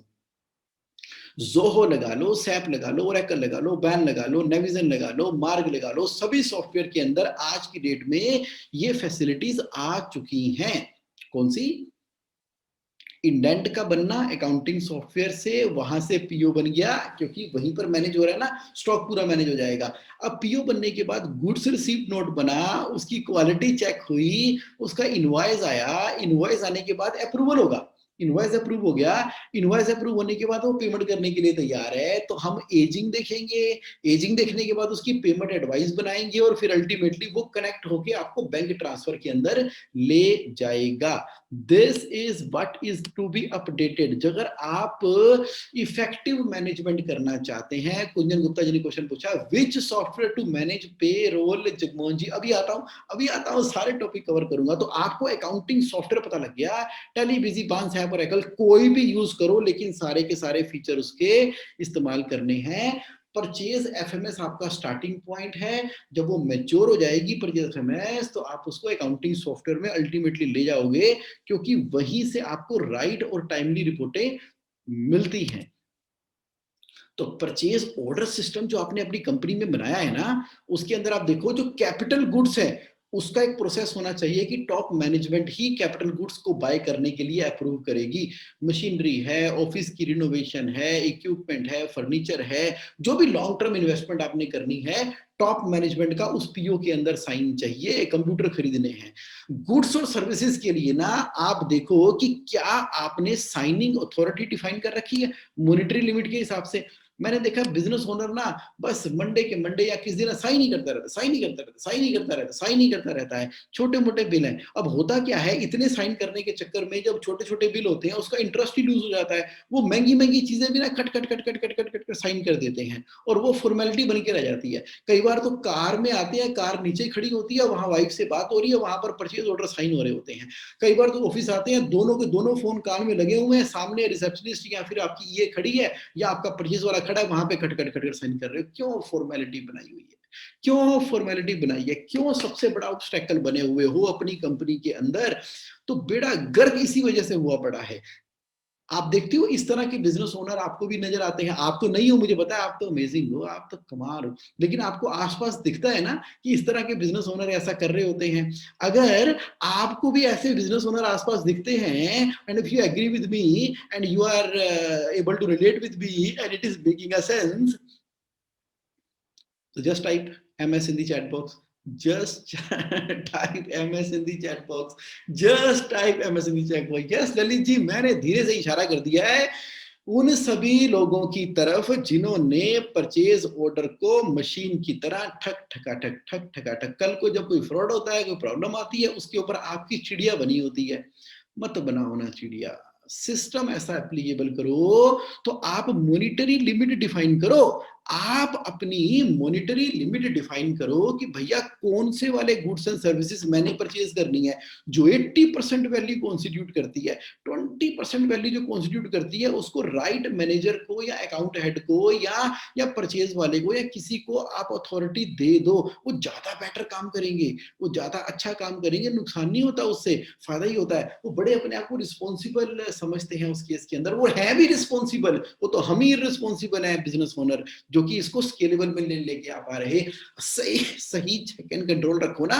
जब परचेज ऑर्डर सिस्टम लगा दिया, जब जीआरएन लगा दिया, जब क्वालिटी लगा दी, जब अकाउंटिंग सॉफ्टवेयर के अंदर अप्रूवल का सिस्टम लगा दिया, एजिंग रिपोर्ट लगा दी, तो फिर क्या टेंशन है? क्या टेंशन है? सिस्टम से चलो ना। सब चीजों को हम थोड़ी देख सकते हैं, नहीं देख सकते। हम जितने टाइम में देखते हैं उतने टाइम में अलर्ट रहते हैं। बाकी टाइम में क्या? बाकी टाइम में क्या? 24 घंटे क्या आप सीसीटीवी कैमरा की तरह कंपनी की सब चीजों को देख रहे हो? नहीं देख रहे। System works, system works, emotion fails. System works, emotion fails. जो खर्चे हैं ना, खर्चों के भी पीओ बनेंगे। जो पीरियोडिक है ना, उसका एक प्रोसेस डिफाइन कर दो। बिजली के बिल का क्या पीओ बनाना है, उसका प्रोसेस डिफाइन कर दिया, इलेक्ट्रिसिटी, टेलीफोन। लेकिन जो नॉन पीरियोडिक है उसके तो एक्सपेंस परचेज ऑर्डर बन सकते हैं ना। अच्छा, बहुत सारे खर्चे तो पैटी कैश में निकल जाएंगे, उसका पीओ नहीं बनेगा। अब आप छोटी मोटी चीजें, पेपर, पेंसिल, परचेज करनी है छोटी छोटी, उसका पीओ नहीं बनेगा, वो तो पैटी कैश में से निकल जाएगा। और जो पीरियोडिक है उसके लिए प्रोसेस डिफाइन कर दिया, लेकिन जो नॉन पीरियोडिक है, जैसे किसी कंसल्टेंट को हायर कर रहे हो, एडवोकेट को हायर कर रहे हो, या किसी से कोई और तरह की खर्चों की सर्विस ले रहे हो, एडवर्टीजमेंट का कॉन्ट्रैक्ट कर रहे हो, बिजनेस प्रमोशन का कोई कॉन्ट्रैक्ट कर रहे हो, तो ये सारे एक्सपेंसेस है, नॉन पीरियोडिक है, उसके लिए पीओ बनेगा, अलग सीरीज चलेगी, उसका नाम होगा ईपीओ। ईपीओ मतलब एक्सपेंस परचेज ऑर्डर। आज अकाउंट पेबल के अंदर और गहराई में जाएं तो मैं बोलूंगा क्रेडिट कार्ड को यूज करना शुरू करो ना तरीके से। क्रेडिट कार्ड को कैसे यूज करें? क्रेडिट कार्ड के अंदर ना जो पीरियोडिक तरह के खर्चे थे, देखो थर्ड डॉट का एक्सपेंसेस का पीरियोडिक है ना, तो उसको आप अपने क्रेडिट कार्ड के अंदर डाल दो। जैसे बिजली का बिल आता है, पे होता है, इसको क्रेडिट कार्ड से पे होने दो। आज तक कभी आपने काटा बिजली का बिल? नहीं आप हर बार पे कर ही देते हो। एक बिल आता है, दो बिल आते हैं, तीन बिल आते हैं इलेक्ट्रिसिटी के, उसको डाल दो क्रेडिट कार्ड में। टेलीफोन के बिल आते हैं, डाल दो क्रेडिट कार्ड के अंदर। इस तरह से जो पीरियोडिक चीजें और भी आपकी कंपनी में एप्लीकेबल हैं, उसको अपने बिजनेस वाले क्रेडिट कार्ड के अंदर डाल के पेमेंट्स होने दो। उससे फायदा क्या होगा? आपकी इंटरेस्ट की सेविंग होगी। कैसे? क्रेडिट कार्ड की पेमेंट 30 से लेके 50 दिनों के बीच में करनी होती है। आपकी ओडीसीसी लिमिट चल रही है, आपकी ओडीसीसी लिमिट चल रही है, तो क्या होगा?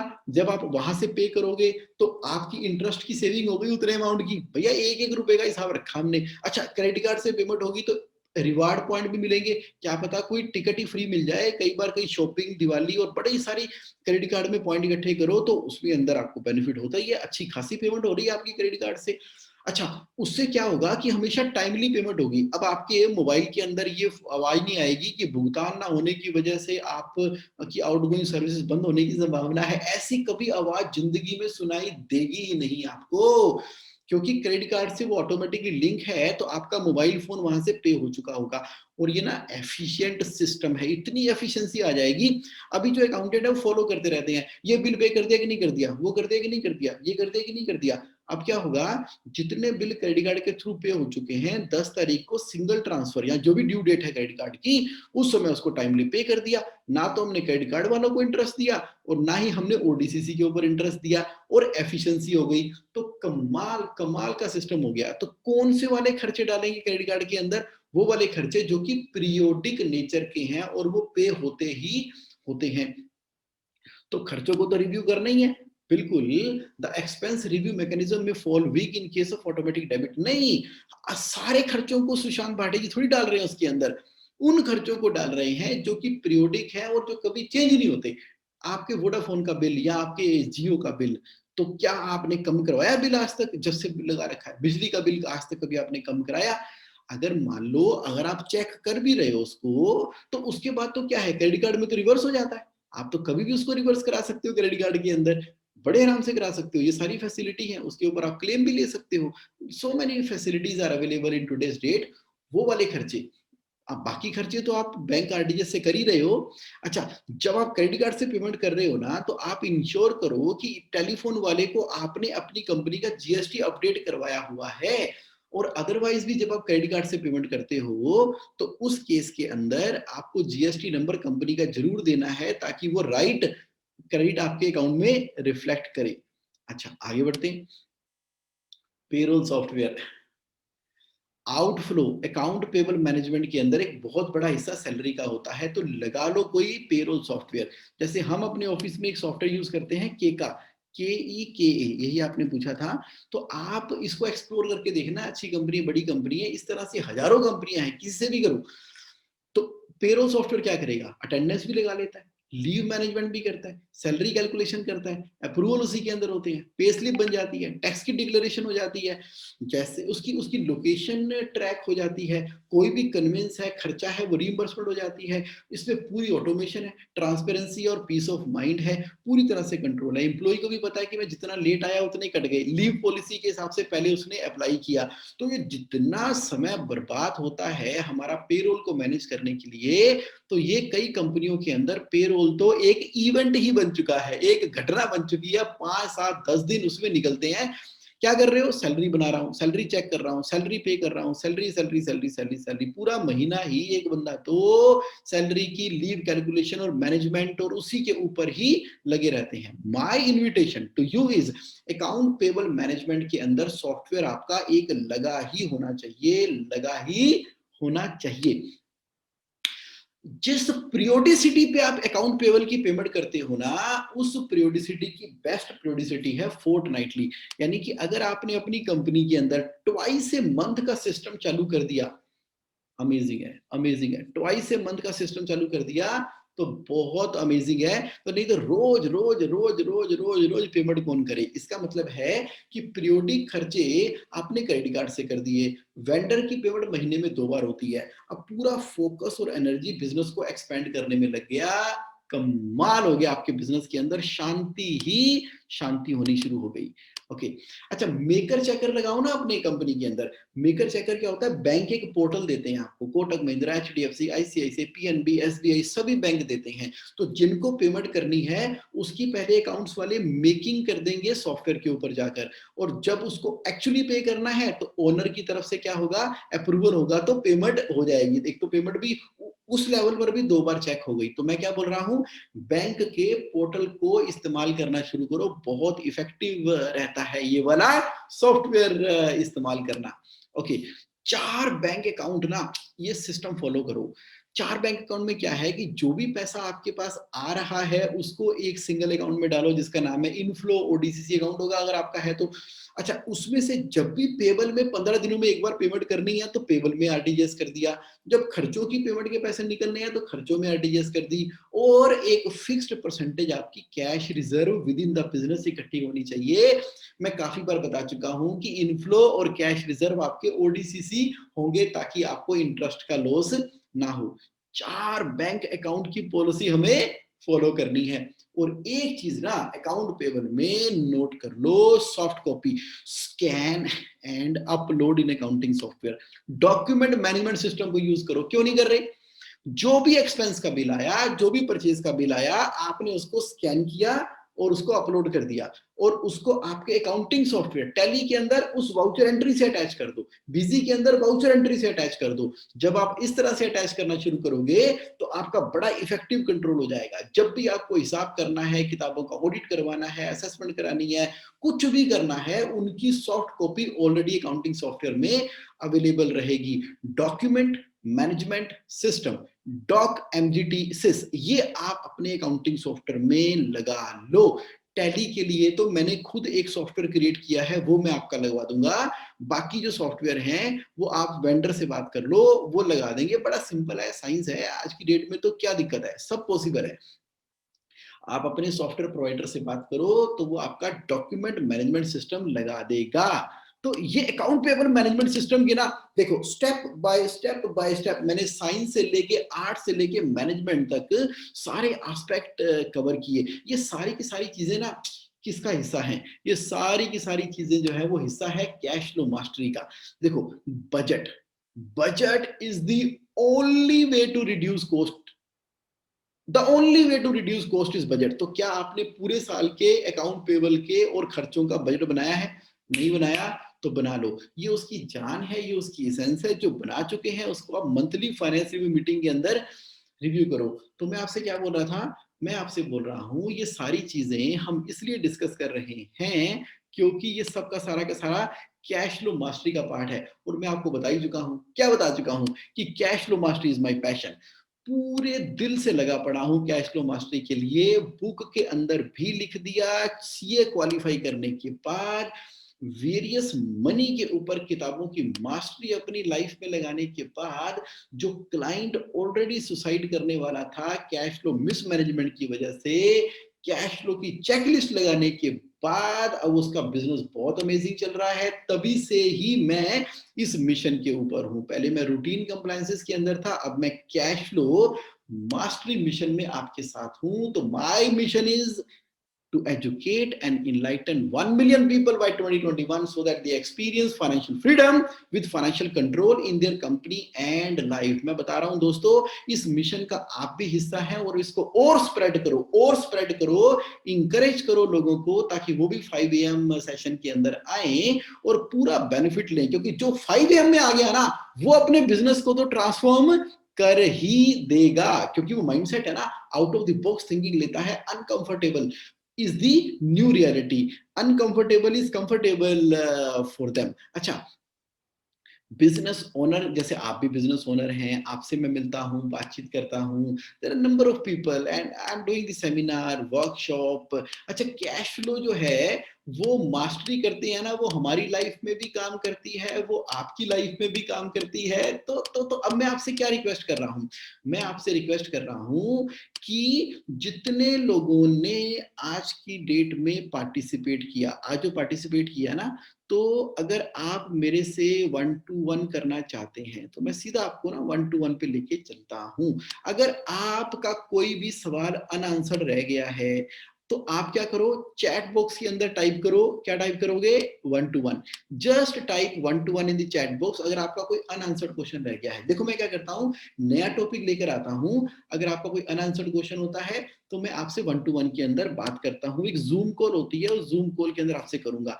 जो ऑलरेडी जेएससी ऑनलाइन के सब्सक्राइबर हैं और उनसे नॉर्मली 1 to 1 करते रहते हैं, अभी भी अगर करना चाहते हैं तो 1 to 1 टाइप कर दो।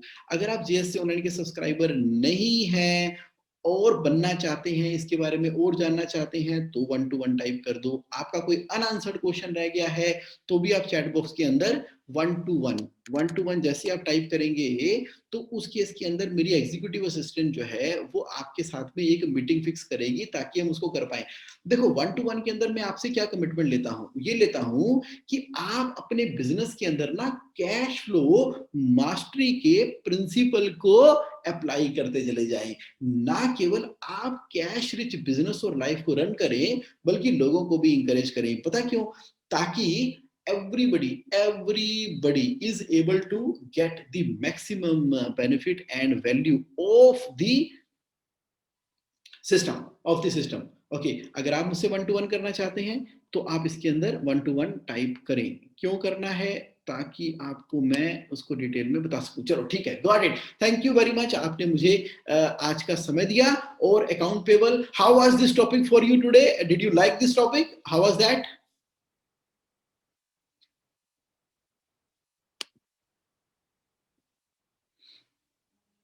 कोई क्वेश्चन है ना, पूछ लेना। If you have any question, please ask your question. Don't hesitate from asking any of your question. I'm always with you. I'm always with you. Thank you very much for your feedback, my dear friend. Thank you very much. अब हम क्या करेंगे? तो मैं आपको एक एक एक 5 AM क्लब के अंदर ऐड कर देता हूं सो दैट कि आपके पास वो डायरेक्टली चीजें पहुंचती रहे और ताकि लेट कोई मैसेज ना पहुंचे और सरप्राइज ना रहे। देखो, jagmohanSingh.in के ऊपर जब भी आप टाइप करोगे तो आपको हमेशा रजिस्ट्रेशन का ऑप्शन मिल जाएगा। आप कभी भी उसके ऊपर रजिस्टर कर दिया करो 5 AM के ऊपर। Every Saturday it takes place 5 AM। So क्या बात है। I am truly thankful for your amazing comment in the chat box. So goodbye, have a great time ahead. अच्छा, सुशांत जी ने क्वेश्चन पूछा, should we keep every Saturday as finance review day? Every Saturday you can review as a MIS review day. 15 minute लगाने हैं उसको और महीने में 1 घंटा लगाना है। तो यानी कि सेकंड सैटरडे आपका हो गया मंथली रिव्यू करने के लिए और एवरी सैटरडे हो गया आपका MIS देखने के लिए। तो MIS और मंथली फाइनेंस रिव्यू। तो yes Sushant ji, you can definitely do that. So absolutely thank you very much everybody. So have a great weekend and enjoy.